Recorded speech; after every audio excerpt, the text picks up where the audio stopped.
I don't think I'm lacking any time on the court or matches. This year has been a very long year, so I really don't mind that I spend that less time on the court, and I think I've played well for this 45-50 minutes that we had on the court. It's unfortunate for my opponent, obviously. He had food poisoning, he told me after the match, but you know, I felt great on the court, and that's something that is really important for the start of the tournament. How tired are you at this point in the season? Sorry? How tired are you at this point in the season? Playing so much. I'm not really tired, you know, because I switched to the mode of Grand Slam focus, you know, not really caring about what happened. It's just I'm trying to be in the present, trying to prepare well and be 100% mentally and physically fit for the matches that are about to come here. And you know, today was a great opening performance, and I know it has been a long year, but it's not the first time that you know, I've played many matches in the past as well, but you know, you got to adjust to it, and I think I'm, you know, right now with my team doing a quite good job to stay fit. How would you describe how your shoulder felt in Cincinnati and how it felt today? Well, the shoulder in Cincinnati didn't feel good, obviously, and throughout the whole week I was carrying the you know, kind of pain and discomfort in my shoulder, but after the Cincinnati I took some time off, and I did everything in order to recover the shoulder, and today I didn't feel any pain. I served well and I played well, and so I have no concern. Have there been any times this year where you just like didn't want to go out on the tennis court, didn't want to get up in the morning, and just wanted to?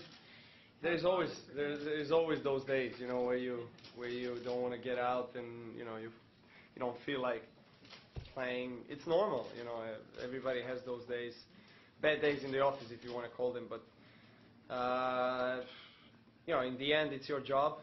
It's your profession. You have to do it. You go on the court, especially if you're playing big tournaments, big matches. You have to try to play your best, and that's something, you know, that always keeps me motivated. The will to win. Novak, when you think back on your performance here last year in the finals, do you primarily feel pride of your achievement of getting that far, or is there any disappointment? How do you think back on that? No, I actually have great memories from New York and from the U.S. Open. Last 4 years, 2 semifinals, 2 finals. I played great, you know, throughout my whole career in these courts, and that's, you know, gives me enough reason to believe I can play well even this year. I think this year more than ever, you know, I have a good chance. I'm playing the best tennis of my life. I have a great confidence, and yeah, the conditions are suitable to my game. I love the entertainment. I love the crowd. Speaking of entertainment, yeah. For years, you know, you were trying to pass Roger and Rafa. Mm-hmm. In terms of entertainment, Rafa's almost like a rock star. He's so appealing, and Roger's beautiful and perfect and graceful. How do you think you're taken and received here in North America? What about me? You're number one. Just don't hit me when we're doing an interview. You spent all your words already. What do you think your image is like here, and do you think how do you think it's changed? Well, you know, it's equally important, of course, to play well on the court and to do your job to win. You know, as much as you're successful, as much as you win, you know, you get more attention from the media, from the people, and you get more respect, obviously, from your colleagues. But I think it's really important as well to carry yourself off the court in a good way. I've been learning that throughout my whole career. In the last couple of years, I've experienced some good and bad situations on and off the court, and but I accepted that all as a big lesson in my life, and you know, something that can serve me well for my future. And now, you know, I'm aware of the responsibility that I have as a present number one to you know, to represent the sport as well in some ways off the court. So I need to, you know, do that in the best possible way, and I'm trying. You tell me how how am I doing? And the maturing process, was that how critical was that for your breakthrough this year? You put that as the number one reason? Or Yes, I think just everything in general came together, and as I said, I think progress is a slow process, and it takes a while to really understand the game, understand the life that I'm having, and you learn from your mistakes, obviously, and you try to get better as a person and as a player each day. You wake up, and I think maturing this year, helped me a lot on and off the court. Given that, last do you year think that we're past the time in tennis where we're going to see 17, 18, 19-year-old Grand Slam champions? It's just not possible anymore. It's really hard to say, it's hard to predict if that's possible, but maybe I'm wrong, but in my opinion it's much harder to have teenagers as Grand Slam champions or number ones nowadays, because it takes time for body to develop and to get stronger and to get experience, because it's so competitive nowadays, physically, much more than it used to be. Last year, Jack Sock, he hit with you during the rain and before the final, and now he's out here and a member of CAA. He belongs to CAA like you do.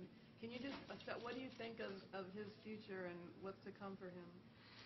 I was saying last year that that I'm really impressed by his game and his professionalism on the court, and I think he has the bright future.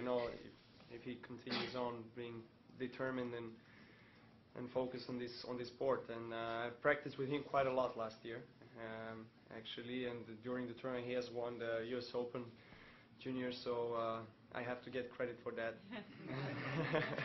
And yeah, he's a really nice guy off the court as well. I wish him the best. Roger, last night the conditions were a bit slower. Do you feel that too, or do you think it's because you played at night? Well, there is a difference, I think, in the night sessions and matches. During the day, I think it's during the day the ball travels to the air faster than in the night. So maybe that's why it was a bit slower. But I don't know. I still I didn't spend that much time on the center court, but I don't feel any big difference from last year. I think it's more or less the same surface. Novak, to clarify a subject you touched on in the press conference yesterday, what importance has this egg in the hyperbaric chamber had in its therapy for you? How much have you used it in the last year, and is there any sort of controversial aspect to it in your mind?